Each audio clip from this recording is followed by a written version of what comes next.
Okay, welcome. Today we have done some work on this last time. This is part two of Sanctuary. We did the outside part of it. And if you want to look at the little picture that I have up, I don't know if it's just on my own profile or if it's covering the whole page. But it's a very beautiful little house under what appears to be a giant rock, but I assure you it isn't going to fall on it. It's part of a mountain. I just needed to crop the picture down so it would fit. So this lovely little house has space around it. Do we give ourselves space? Space also translates to time because we know that we don't have to have instant answers anymore. We know that we can make that space for ourselves. So we have a little bit of safety there about feeling attacked. We can see people coming. We know what they're going to do. They've always done the same thing, so that makes them predictable. That's another skill that we have if we use it, that when people have a behavior pattern, you can depend on them acting the same way. For instance, if there's a big fight and some big dysfunctional thing happens, it is a huge choice in dysfunctional families. The next day or two, everybody acts like it never happened. Everybody goes right into denial. So if you don't want to deal with it, you can always do that. You can just pretend it never happened. And here's a big thing. It doesn't have to happen for you. It may happen for them because they're in their dysfunction. If you're in recovery, you can disallow that from yourself. You can keep yourself safe. So this idea of sanctuary is an important one.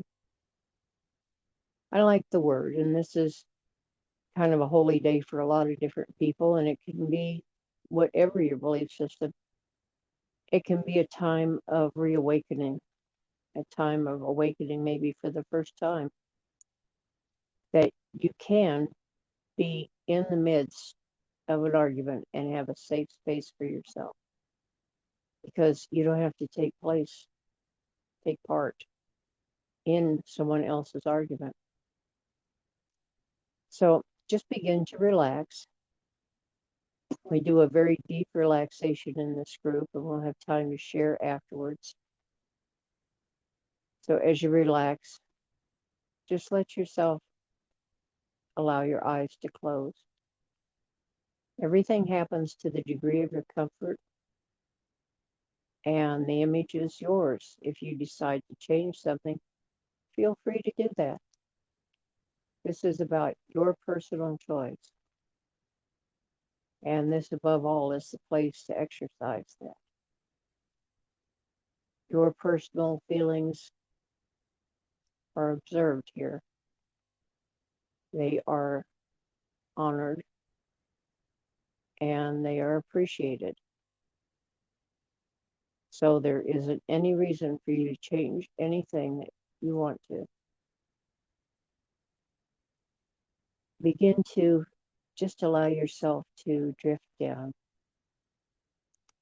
And if you took a look at that picture, you get an idea of being in a very natural place, a very safe place, one that's sheltered even from rain and wind and storms.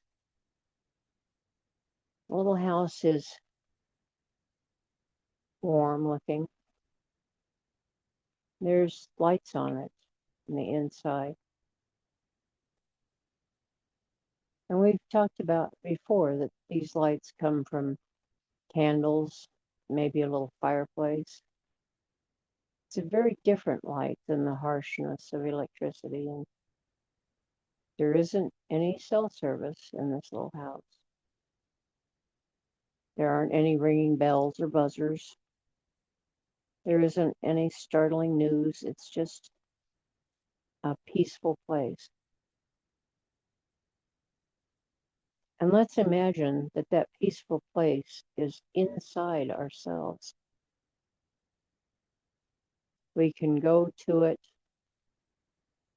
by physically thinking about ourselves being in it. But we can also think of it being inside of us.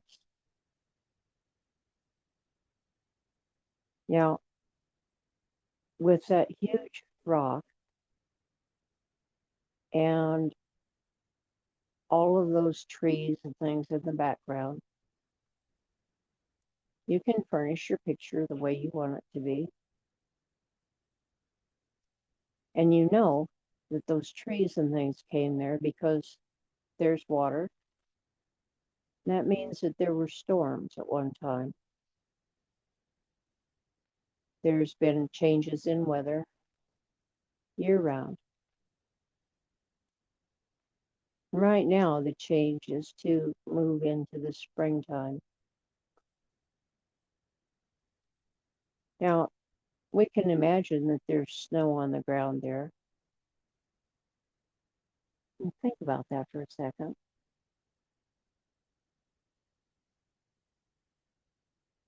We can also imagine that there's a big wind blowing and maybe storms. Sometimes those trees probably whipped around with the energy of the storm. But we've come to understand that because of their nature, they're able to stand there strong and tall. And those storms have given it good roots. Now, in some of our families, we don't have any roots, so we can stop looking for them. Some of them are just roots that we've grown for ourselves. And if we did have roots into dysfunctional behaviors, things we were raised for, we can see where we've replaced those roots with our functional behavior and with the tools that we've gathered,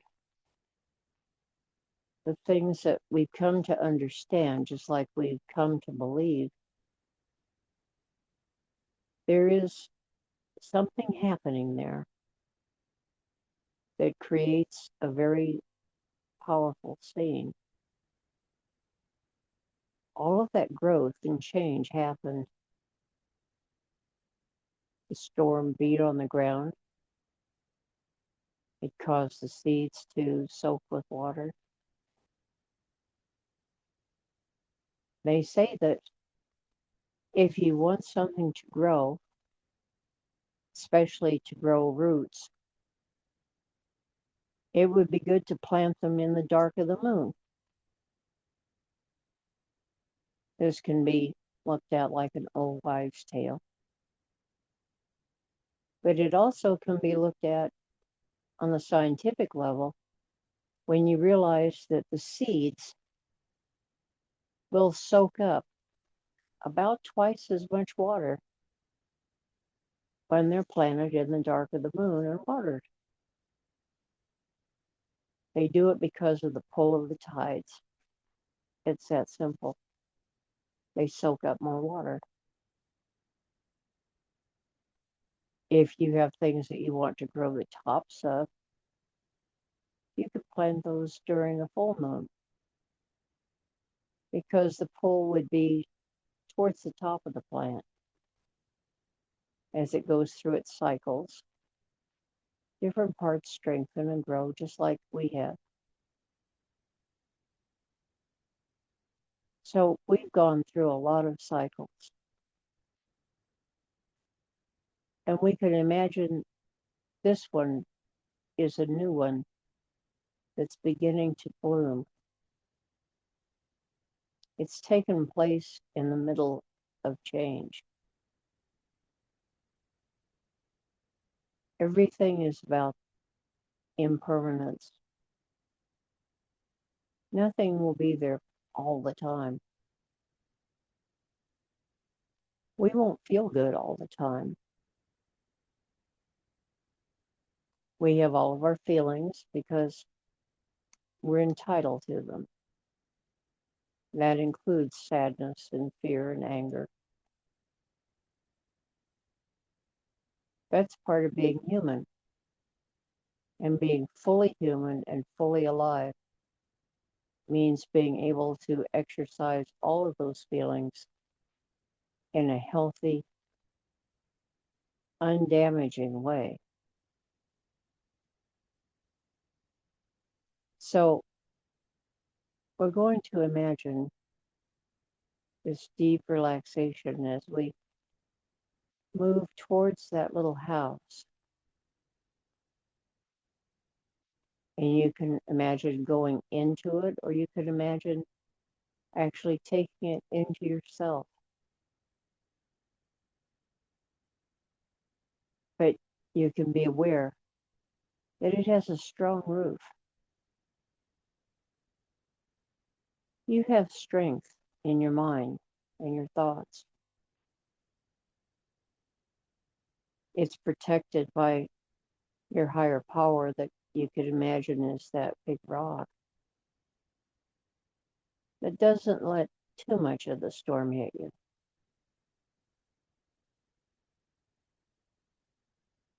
There's also evidence around you of all of this growing and change. We know there's change in everything else. Why don't we change ourselves just as easily? And like we were talking about before, when change comes, or a need for change comes, it isn't because we don't know what to do, because we've rescued other people a lot. We know how to take care of just about any situation. And all of that skill, all of that information is available to us. The part that is new for us is using it for ourselves. Who protects us?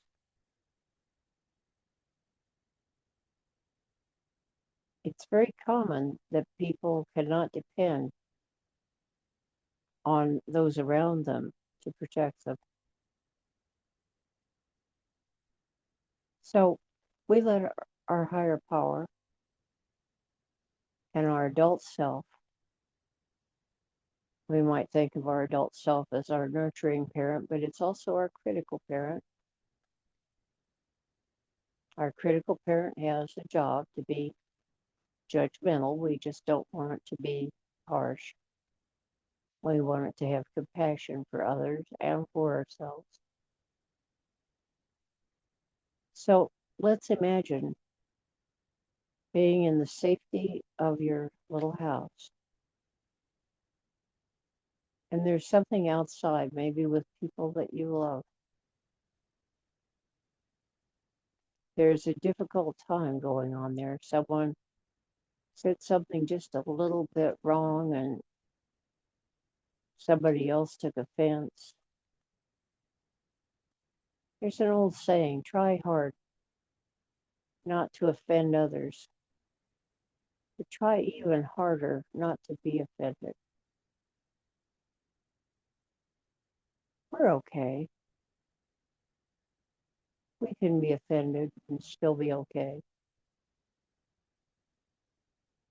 So let's just relax and go deeper, even though we know that those things are going on in the world. And as your relaxation begins to deepen through your body, you can know even more that you are okay because you're in that little house, or that little house is inside you protecting your feelings, just being there and guarding you. Now, when that's happening, the sun is probably shining in your image. It may be setting, and there's a warm glow coming from the inside of the little house. And there's that big rock overhang that protects you from too much storm. It's a very safe place, a very safe image for yourself.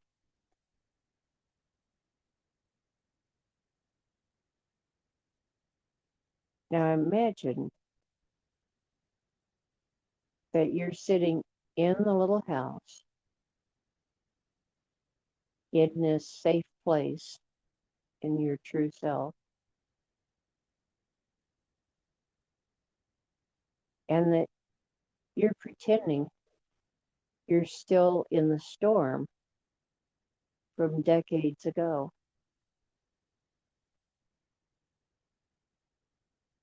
Is there any rain falling on your roof right now?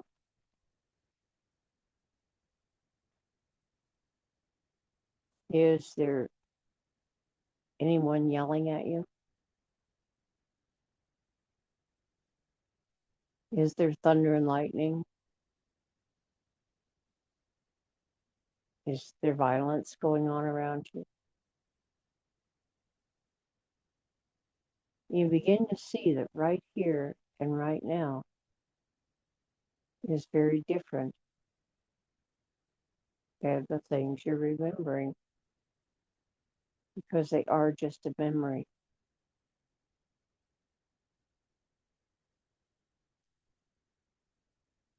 Is it that we inherit trauma from other generations?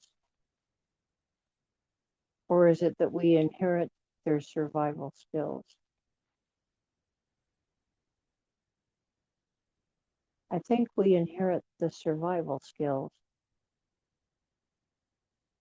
because other people can't do anything about changing those things. It's just the way your family's done it.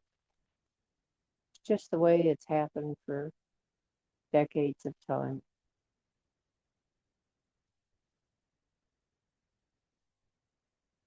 But sometimes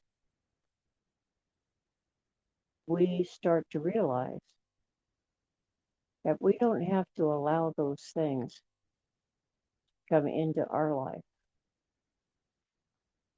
the same way we were affected by other people or affected by the loudness or noise or whatever the situation is. We can realize that those old things happened a long time ago. And the only way that they're right here and right now is if we give them the license to take over our lives.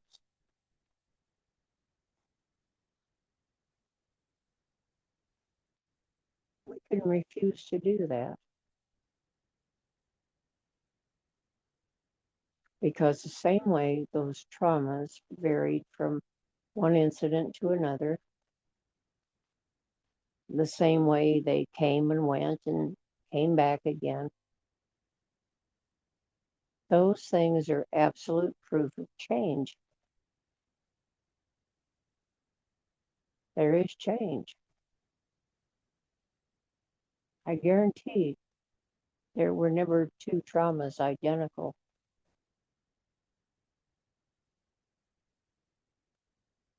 Something will be different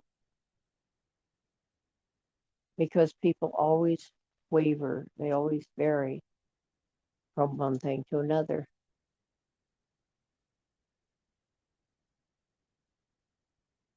If we get stuck in a memory where we feel like we're experiencing it all over again, you can jar yourself out of that by realizing that that memory changed in the next argument. The things that were said and the way people acted, they changed every time there was some new thing. That tends to startle us. But when we remember that right here, right now, we're in the safety of ourselves, we're in the safety of this sanctuary that we've built for ourselves. There can be anything going on out there. We can turn a page and let it move away from us. It isn't so much that the things haven't changed, it's that we haven't let them, because they did change. Change is inevitable. We need to remember that. We need to remember that if people have done something consistently, they will probably keep that up, and that makes them predictable.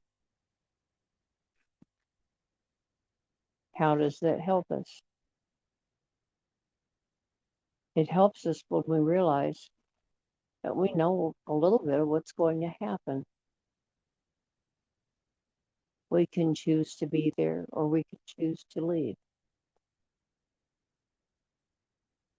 We can choose to change our behavior the very next time it happens. And if you think back, every time somebody changes their behavior, so does that negative, stressful thing change.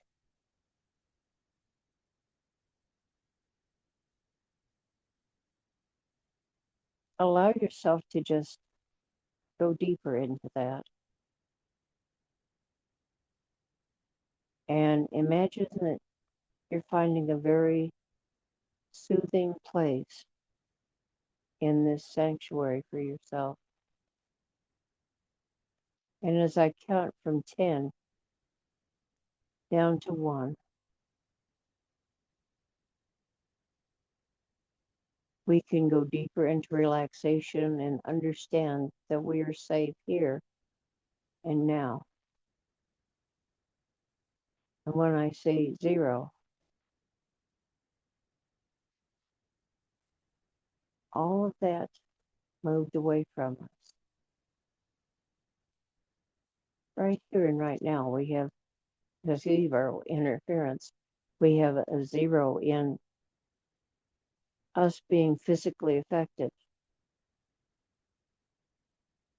We can go to our safe place. Now, from this safe place, imagine that there's something stressful going on, but it's going on a football field length away from you. Do you have to even know about it? Does it threaten to come closer?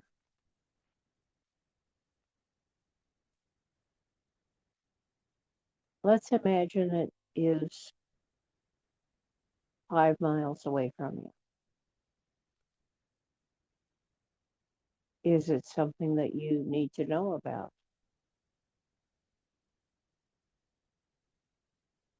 Is it something that is close and impacting you personally?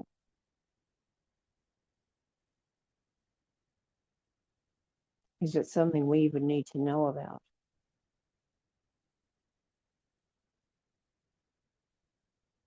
So as you think of that, I'm going to begin to count.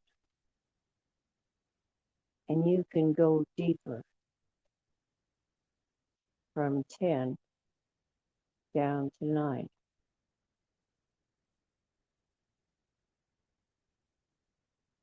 And 8.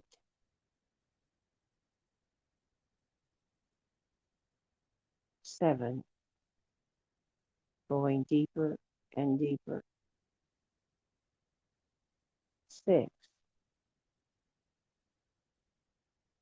5.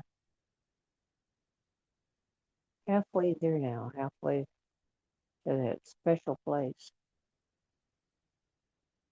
where you can look out the windows and see what's happening way over there.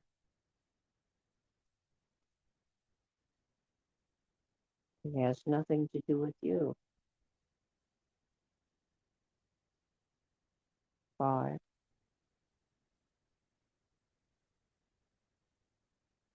4.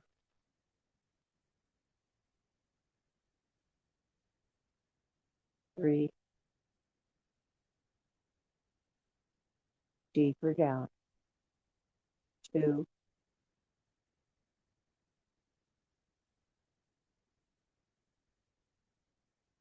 1. And make the choice now to just leave it at that distance.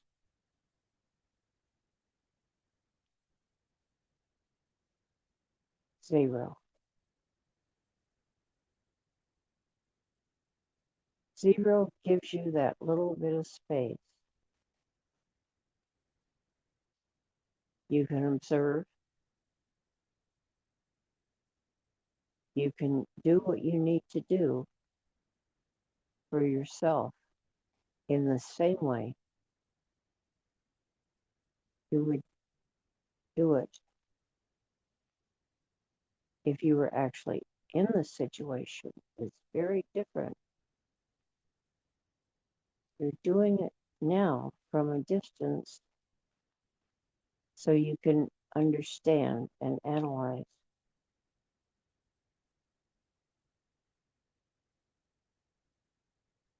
0 involvement allows you to make a change. It allows you to move through that situation and out the other side of it. Or the situation washes over you like a breeze. It may be very windy or stormy out, but you have shelter. You know that if you were with a child or a beloved pet or anyone that needed help, you would call the appropriate person to rescue them. Or you would just be there for moral support if there isn't anything you can do. And you're there in your thoughts and emotions. But you always maintain the strength. This is the most important part. You always maintain the strength to rescue yourself. Rescuing is a good thing. Caretaking is a good thing. Just isn't good when it doesn't extend to you. And all you have to do is decide to make that choice. Make it now. It extends to you in its entirety.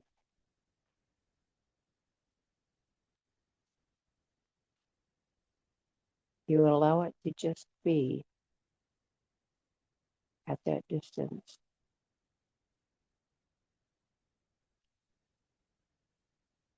Allow yourself to go deeper as you understand that bravery isn't never facing a situation or never being in one.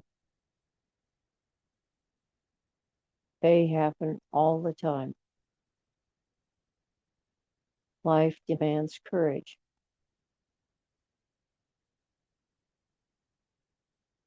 Bravery means having the strength to face a situation that requires courage. That means in the presence of fear and the presence of challenge, we have the presence of mind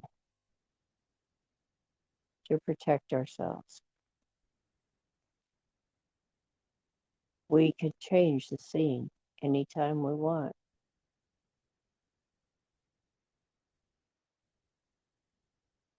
If there are things that are too painful to deal with, sometimes our fear can make them feel like a big rock about to fall on us.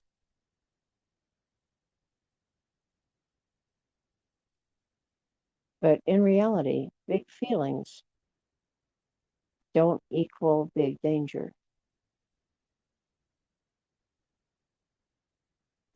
Big experiences that are happening right now may equal big danger.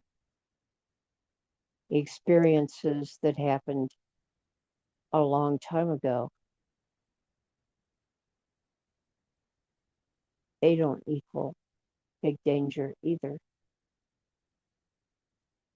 The only thing that actually demands your attention are things that are happening right here and right now.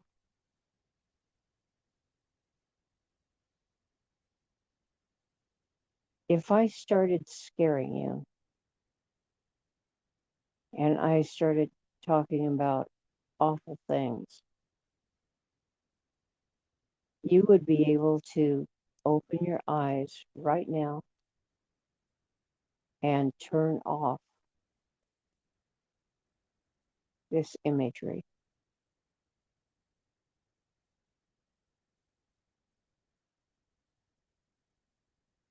I imagine that you decided that you're peaceful, that you're relaxed, and there isn't any big danger right here and right now.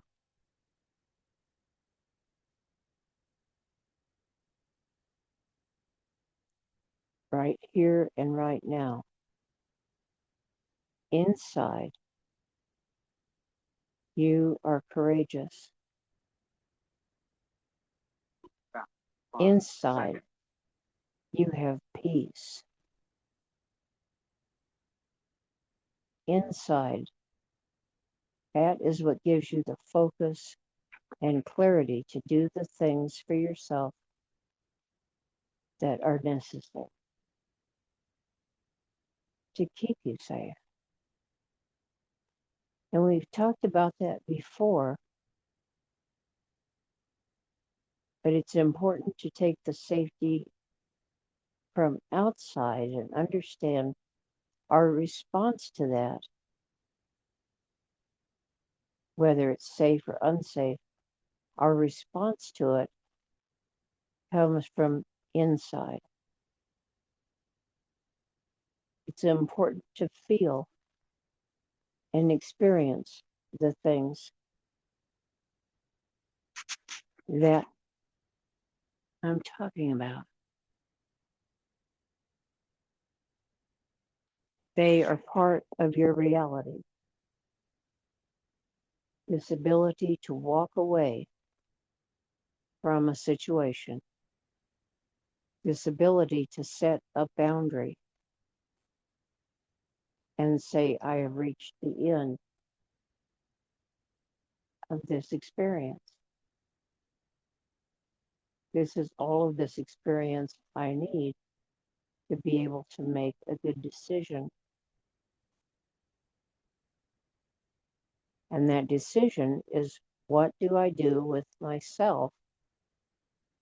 The same as it would be if you were doing it for a helpless child or a pet, or maybe even a helpless old person. We know how to protect things. So now all we have to do is protect ourselves the same way. Picture yourself doing that right now. Imagine a stressful situation from this calm and peaceful place, resting on a supportive surface, listening to my voice or letting my voice fade into the background.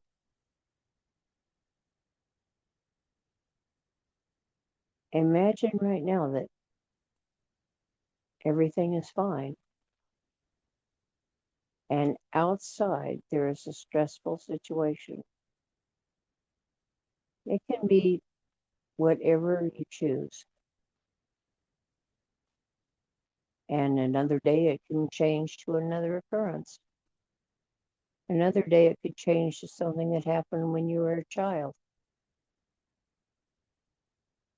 But the important thing is, it's going to be another time. Everything that comes to you doesn't have to be noticed at once. Everything that comes to you doesn't have to be dealt with all at one time. The problem is things remind us of old things when we didn't know what to do and we were helpless.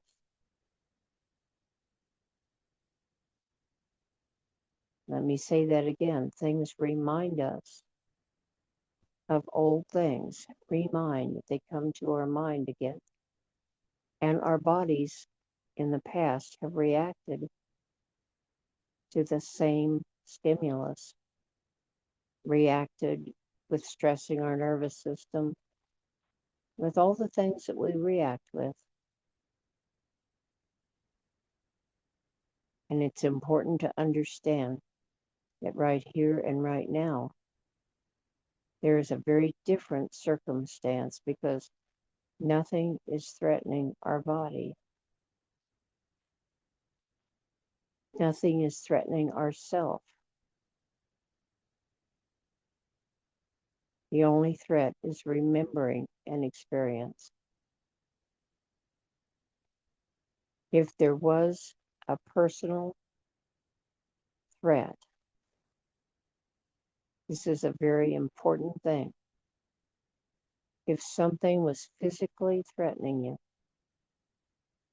you would pick yourself up and rescue yourself, the same as if you were rescuing a helpless individual or rescuing a beloved pet or animal. You would throw that boundary down really fast and say, that isn't part of my life. It isn't part of what I planned. It isn't why I came here. And the next thing would be, that is why I'm leaving. That is why I'm stopping this. And I'm setting a boundary here.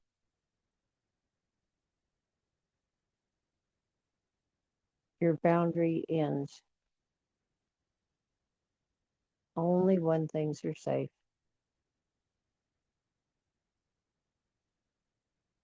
When we understand that things are safe, we can be here now and be courageous. We can be brave enough to walk away, brave enough to change, and realize it's only a memory. We stop all the memories coming at one time. We understand that we're creating a healthy nervous system every time we reset. into deep relaxation, we allow our nervous system to heal. Most of all, we understand that we can stop running from our own imagination. We can be brave and stand up to our own imagination.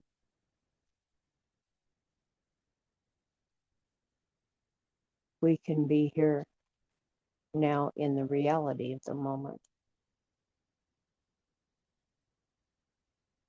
We inherit those survival skills as children from dysfunctional people. That's all they are, survival skills. If you look carefully at them, that's what you're doing. But it could be that those people weren't very good at using their tool, or that their tool wasn't very good.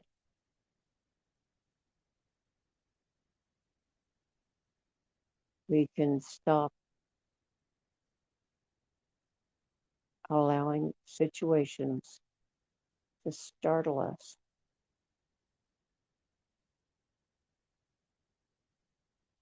Allow yourself to move forward in the present time and place and look back without any involvement at things from years ago. Some people think they have to suffer. That isn't true. You do have to understand.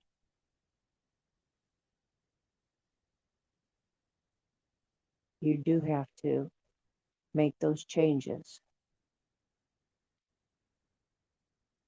And you do have to keep yourself safe. So, in that beautiful little house with the warm light, comfortable understanding,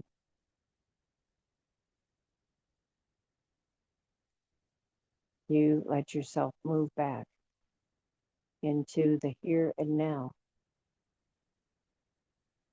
And understand that this long, slow relaxation has given you a new skill that says, I only have to look at one thing at a time. I only have to look at what is here and now. I only have to look after my own safety.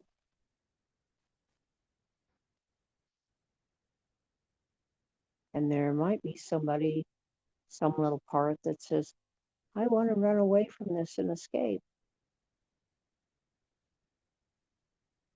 If we escape in a healthy way,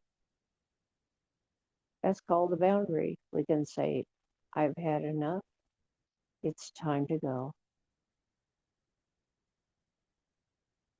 And it's time to go today. So you can bring this deep relaxation back into your waking state. Bring it back into your peace, your calm. Bring it back into this welcoming surface beneath you. When you do this, you open the door to abundance of all kinds. When you only look back, it means you never look forward. Look forward. Remember what you need to remember for your own safety.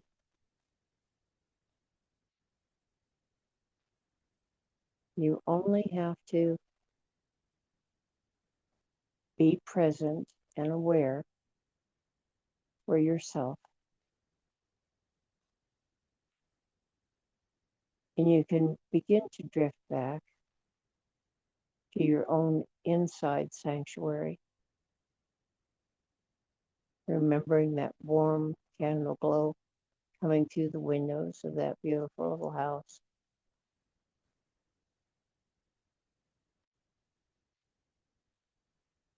Bring yourself back to the comforting present and be aware that you've changed the ability to care for yourself. You use all of your skills, all of your knowledge that you've used to help other people. You use it for yourself. That's the only change, really. It's being able to care for yourself. And in just a moment, I'll count from 1 to 5. And at the count of 5, when you open your eyes, relaxed, deeply at peace, welcoming this new serenity in your life, where you know how to get this on the inside, not just on the outside that you learn about or read about or whatever, but to feel it, to make it a part of your life, all the way back in the present. So with the number 1, just begin to come up. The number 2, feel your weight very much in the present time and place on that comfortable surface beneath you. Number 3, take a deep breath and feel the need to stretch, move around a little bit. Number 4, feeling full of serenity and full of that goodness of your own personal sanctuary. 4, breathe again. You're free. You're alive. And number 5, just open your eyes, wide awake and feeling wonderful, wide awake in every way, all the way back